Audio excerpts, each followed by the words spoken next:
Hello and welcome to Have Guitar. I hope you're doing great. In today's video I'm going to go through some of the pros and cons of the Kemper Profiling Amp. It might be of use for those of you who are on the verge to buy one, or maybe you're just curious about what's the benefits and the drawbacks of the Kemper Profiling Amp. But first I'm going to give you a very brief background on why I bought the Kemper Profiling Amp. When I started playing, I was all into solid state amps. I didn't really like tube amps. Everybody was raving about how great tube amps were sounding. But the thing that I didn't like about tube amps was that they are strange animals, because every time you turn it on, you don't know exactly how it will sound.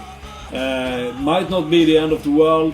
You just need some small tweaks to get it running. But I don't know, I just prefer the solid state amps that just sounded great from the beginning.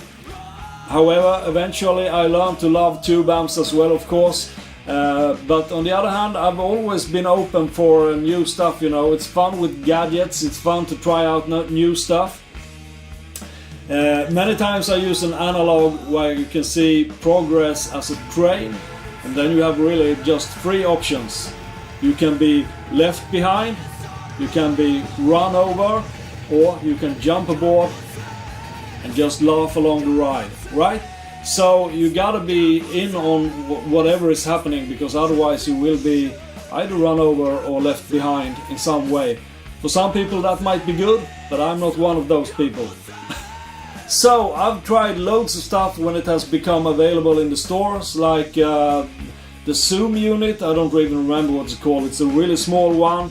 It had lots of effects, and it was great for its time. Tube amplifiers, solid state amplifiers, the Behringer V-amp. I don't know everything. I've tried the pods, of course, but none of that stuff really satisfied me. It was sometimes close to it, but it was lacking something. So in the end, when I started playing with my current band, I actually went and got a Marshall vintage modern tube amplifier. Sounded great, one of the best Marshalls tube amplifiers I've ever had. A fantastic amplifier, I must say. It was the 50 watt combo I got, and it was loud and it sounded great, and it was versatile. It had loads of options when it came to the sound, for being a Marshall, really. But I was aware of the Kemper, was really into buying one. I had the money in my pocket, went to the local store, and it was all sold out. So I figured, okay, I'll just stick with my Marshall. But then a year or two passed. I was watching some videos online. I was seeing famous guitarists being blown away about the sound quality of the Kemper, and I just figured, ooh, I really need one of those. I gotta try it at least. So I did buy one online, actually, because I figured if it was sold out once, I don't even care to go to my local dealer again. I just went online, bought one for a good price. It came home, so I plugged it in. I used my Beyerdynamics headphones, and I was really disappointed. It sounded crap in those headphones. I've never used them again for the Kemper. But the day after, I actually went out and I hooked it up with my studio monitors. It's Event ASP8s, and then I was blown away. Then I was really surprised about the sound quality, because using the headphones I was like, okay, this is going back. But using the studio monitors, I was just, wow, it sounds great. And that's my backstory. Now we're gonna go through the pros and cons of the Kemper Profiling Amp. Rig exchange, you have over 10,000 profiles available for free. Sure enough, not everyone is good. Many of them are crap, or they don't suit your guitar or your playing or what you're liking. But hey, over 10,000 profiles for free. You can just go in and pick whatever suits you. Consistent sound. You know what? You load up a profile, it sounds great, you love it. You turn off the Kemper, you return the next day, it sounds just as great again. Now with the tube amplifier, it's like they are messing with your head, because what sounded great yesterday sounds like crap today. So you go figure. Great sound! many of profiles sound just great as they come. Many of the packs will have 20, 30, 50, 100 profiles. If you couldn't find something that suits your playing or your taste in that pack, well, maybe you should stick to the tube amplifiers. Highly tweakable. That's right, because with the Kemper you can change the EQ, the standard EQ, which is bass, treble, middle, presence, or you can change the amplifier parameters, or you can change the cab parameters, or you can change the cab. You have loads of options when it comes to tweak your sound for a single profile, so that's really not a problem. Loads of amps available. If you go free or commercial, doesn't really matter. You'll get to know profiles from amps that you have never even heard about. At least that was my case. And you can try them out. You don't have to pay $3,000, $5,000 or even $10,000 for an amplifier, because some kind soul will have been profiling that amplifier, and you can try it out and get a really good taste of what it sounds like. It's cheaper than the Axe effect. It takes pedals really well.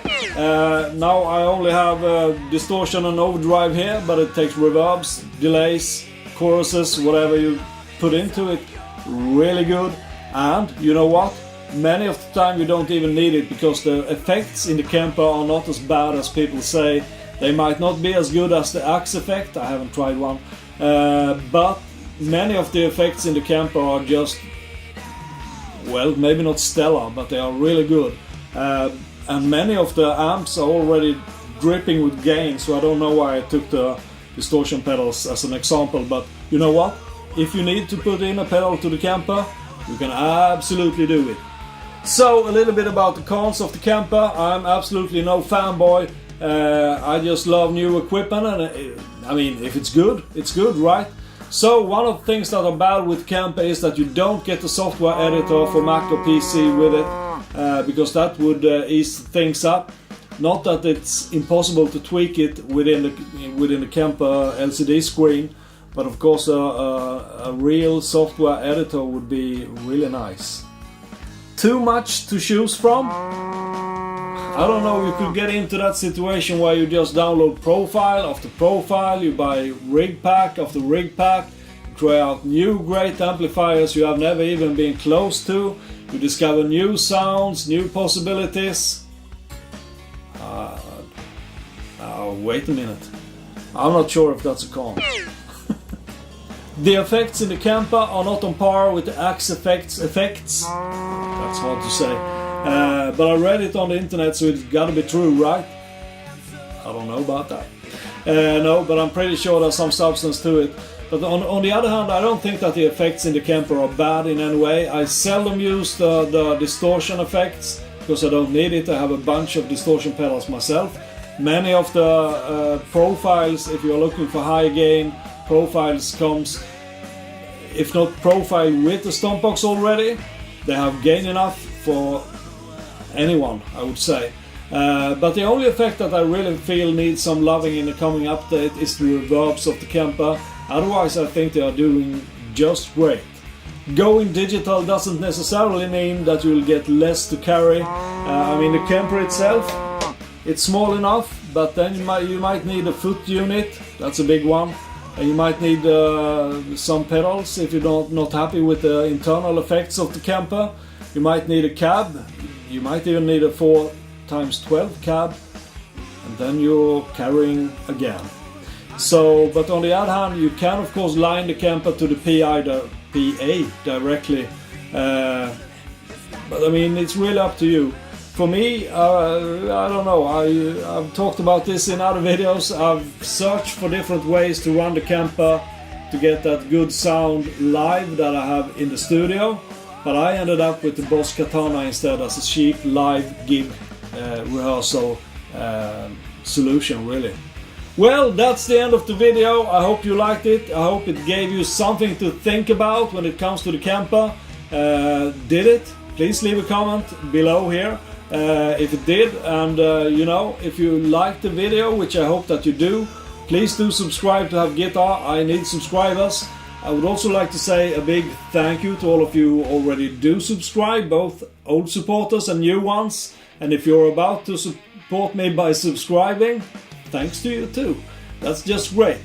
Now, have a great weekend and stay safe, be well, and play really hard until I see you next time. A new video every Thursday and sometimes more, like this weekend. Fantastic. Goodbye.